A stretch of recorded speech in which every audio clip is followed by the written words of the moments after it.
Hi, my name is Sheila Wiesk, and today I would like to share a historical PowerPoint in regards to the James Bay beaded hood. And the areas that I would like to talk about starts from the Quebec area, the eastern James Bay to the western James Bay, and then we'll make our way to the York factory area.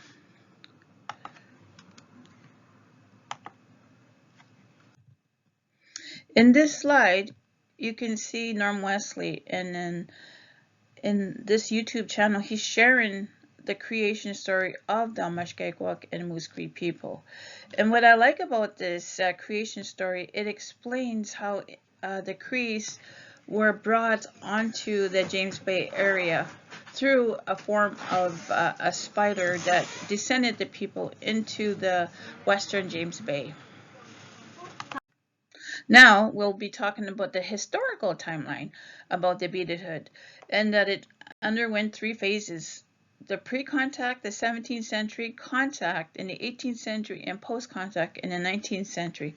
Now, with that being said, we have to remember that contact periods were different in different areas of Canada. For example, in the east side, their contact would be different from the Haudenosaunee people or the Anishinaabe in the Great Lakes area. And then our contact would be different from them because we had contact in 1670, and then the contact up into the western part of Ontario, like Superior, Lake Superior, and like the western part of Canada. That would be all different time periods of contact. So we're going to be talking about our contacts time. As I mentioned earlier, that contact for Indigenous people in different areas would be different. For example, the people from the Atlantic Ocean would meet Europeans, voyagers, or not settlers, but traders, would be different from the people from the Great Lakes, and the Great Lakes would be different from the James Bay area, and then the Hudson Bay area would be different from the western Canada area, and then from the States. So what I'm going to be concentrating the 17th century, and that was pre-contact for the Cree women that were still using trade goods within Indigenous people across Turtle Island, as they mentioned. And with this, they would trade with each other, and they would use the canoes. They would go up, like for example, they would go all the way up to the Great Lakes, or they would go all the way down to Mexico even, and their form of transportation was the canoes, and they would use, and their highways were the rivers, the lakes, and the oceans. And that's how they moved their trade goods around North America and South America. And trading wasn't just started from Europeans that came over. It was already, they were already trading within each other. So they had maybe different types of seeds, different types of beads, like the wampum beads, and then they would have porcupine quills, because you're probably wondering how come they had porcupine quills, because they were trading with each other. And probably they had deer hide. I'm not too sure about that, but I'm just throwing that in there.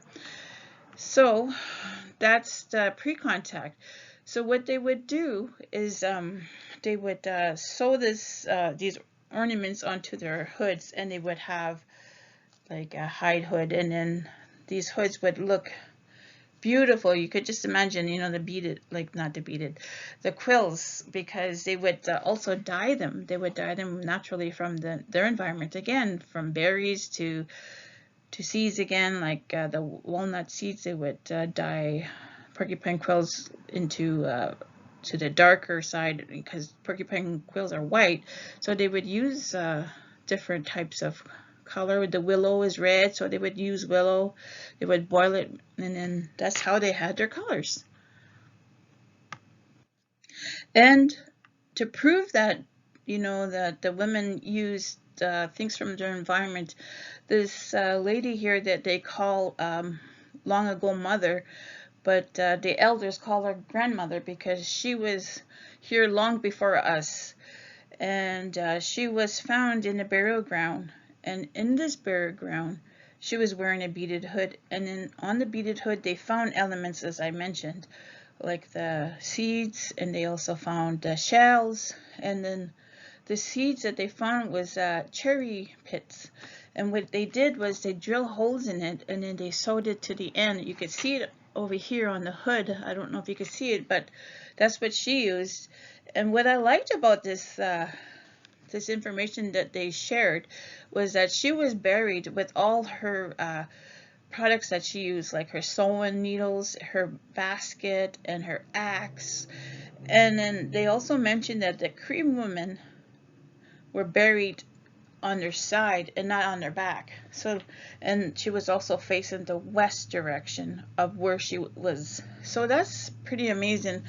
And the information, they also talked more about you know, how elegant she was and how her clothing was really well put together. So that information was really informative. And if you would like to find more information about this story, it's in a book called Our Mother Long Ago, and it's written by Don McMaster.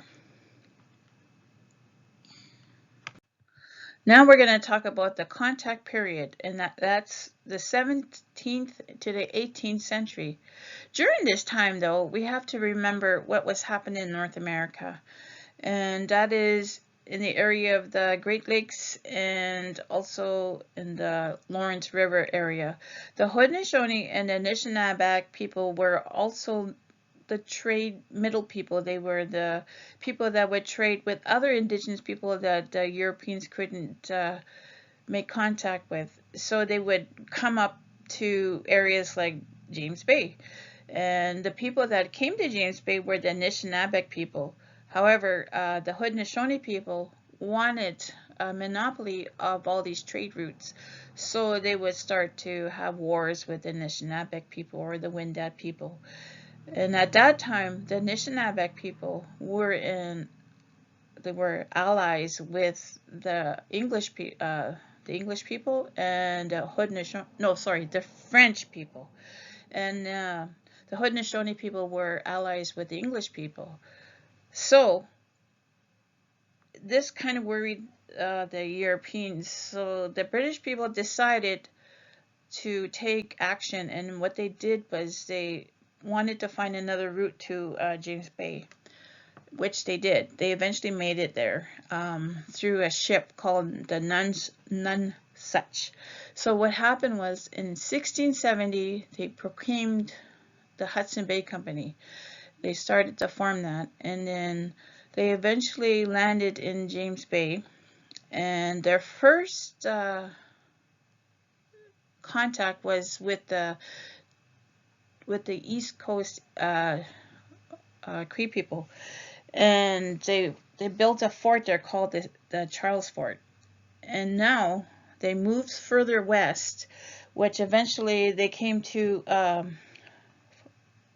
Moose Factory, Albany, and then York Fort. So Moose Factory was in 1673. They built a fort there, a permanent fort, and then in 1679, they built a fort in Albany, and then in 1684, they built a fort in York Factory. So now, people in that area were receiving trade goods like beads and cloth and thread and needles, steel kettles, copper, etc. So now they were getting like European material. So in September 29th in 67, Thomas Gorse had wintered in the southeast of James Bay. So that's in the Charles, like I mentioned, and now it's called Rupert's House. So he wintered there, and then he also wrote in his journal that he indicated that he's seen Cree women wearing these hoods, and they were long and they looked like it passed their shoulder blades. So he called them hoods or monk-like hoods, and then or caps. So he described them, and then he also noticed that they were made out of porcupine quills still at that time. So you could see the transition here happening, but also a Jesuit named Paul Lejeune, he asserts that Cree people adopted these hoods from Europeans. But this is when he was in Sault Ste. Marie. And indigenous people like the Mushkegowuk Cree didn't have contact until 1670. So how would they know about these hoods, right? So that's one theory, that the Cree people adopted this hood. But from what we learned through pre-contact, that they were already making hoods. And also, Kathy Oberholzer provided 3 different theories. She speculated that these hoods were worn because for ceremony purpose, and also for hunting. And then she also mentioned that eventually in the mid-19th century, they were like mass-produced in the homes, like a cottage industrial that in Moosactree. And that the women, when they changed the hoods, like, when they started to bead it rather than using it for ceremonies and hunting and feasts, they would use it to sell like a tourist industrial production. So this is the next stage. Now you can see that it moved from hide to cloth, and from porcupine quills to glass beads. And the elements that were, the motifs were changing as well. So they were changing from porcupine, like shapes, geometric shapes. As you can see here, Kathy Oberholzer studied these shapes, and then she looked all over, like on the globe, to study to see what each shape represent. From her analysis, she decided that these shapes were a female element that symbolized regenerative powers. So the diamond shapes on these hoods that you see here, you could see how they're shaped, and you could see that they're in the shape of a woman's ovaries, which represents regenerated, giving birth. So that was her hypothesis. As you can see in this hood, this beaded hood is housed in private or public museums, and you can see these diamond shapes, like that she mentioned, like how they're shaped. And eventually in the 18th century, they were still making this type of symbols, and then it changed. It started to gradually change. Moving along, in this slide here, we can see a couple walking with their baby with a tiganagin, and this dog pulling a sled. But as you notice here, the woman is wearing a hood, and one of the most chief factors are what they call them store managers. So he was a store manager. He drew this picture, and his name was William Richards. So he drew the woman wearing the beaded hood. As you can see here, you can see the tassels and you can see the beads. And this picture was drawn in 1785. So you can see the difference here. So this picture here is an image of a Cree man that would wear this hood while they would go trapping or hunting. And you could see the shape of the flowers, and also those little green appliques with the red circle. They are made out of silk. So I just wanted to bring this out because the men did wear a hood, but it's not in this presentation. But I just wanted to vaguely mention it. During the 19th century, the beaded hood went under another change. It started to change from geometric shapes to floral shapes. As you can see here, the roses and also the vines of other flowers that were in that area, and they used beads and colorful beads. And these beads were size not 11, but they were smaller. I think it was 15 or 12 or 13, the size of the beads. And then they would use a woolen tassel, like the cord tassel here. But before, they would use stroud. But now in this one, they use a colorful tassel. And they would also have fringes beaded down to the movement of water. And as you can see, the division here is like the water, the earth, and the land, and the sky world. So that was also another information that Kathy Oberholzer had discovered from interviewing people from Eastern Coast people. And they share that, you know, it represents the earth. And also the tassel in the middle of the hood, it was the connection from your soul to the spirit world, which is very interesting because it kind of makes sense. It's almost like you're connected to the spirit world through the tassel. So in this slide, you're going to see the shapes of the beaded images on the hood. For example, the tiny rosebuds, it's the one with the three spokes and the cylinder and in the middle. They're numbered, so I wouldn't have to go through the whole list, as you can see here. And then also the images, she also provided the measurements, and the measurements is on this this slide. So if you want to make your beaded hood, this is the measurements that you would need. On this slide, you could see a sketch image of a woman that's sitting on the stump that Reverend Horton had sketched. And this lady's name is Hannah. And as you can see, that this woman has 4 panels throughout the whole presentation. The hood had 4 panels. The first panel would be larger geometric shapes, and then the third panel would be smaller shapes, and the fourth one, the panel would be more like an outline, and it would be blank where the tassel sits. So that where that be the fourth panel where the tassel sits, or you can reverse it. The first panel, reverse it. Now I'm going to go into a little bit about what Bishop Horton, John Horton, had mentioned in his journal, that he visits the East Coast as well, and they also had hoods. And the men that wore the hoods had feathers, 2 feathers on the side of their hood. So the men had feathers and the woman didn't. And he wrote this in his journal. So if you want to read his journal, that information will be there. And he also mentioned that they had images of deers and birds. So that's interesting.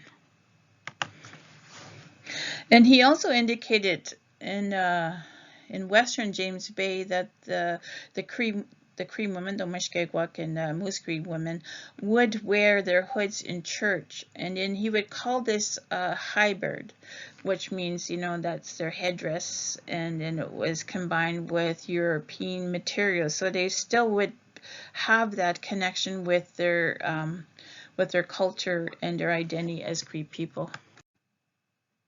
Now in this picture, you can see photos of Cree women or Mushkegowuk women, and then it was also mentioned by the journals of the Fort factors that wrote in the 19th century that Fort Albany women would wear these hoods that were seen in Fort Albany, and they would meet the boat.